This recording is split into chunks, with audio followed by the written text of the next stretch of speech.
sama gars yi naka mu dafa maa li ma joxewoon démb si grippe bi day mi ngi def résultat de mi ngi def résultat réaction yi bari na de ñu bëri ñu ko essayé diggante démb ba tey daal gis nañ soulagement seen yaram a ngi oyof tàngoor waa ngi wàññeeku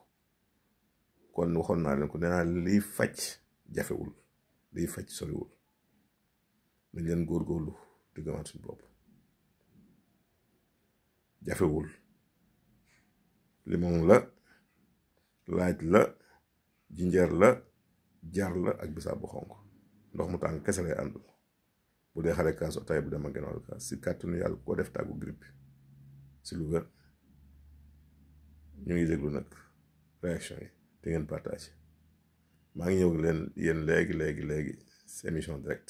ngeen préparé seeni laaj kar leen ma léegi suma chaîne YouTube muy Pajtal TV léegi lay doon indi leen seen laaj ñu tontu incha allah rabbi yàlla na fi yàmm yàgg si réew mi dal yàgg fi xewal yàgg fi sutura yàgg fi waaye day léegi mu neex de léegi mu neex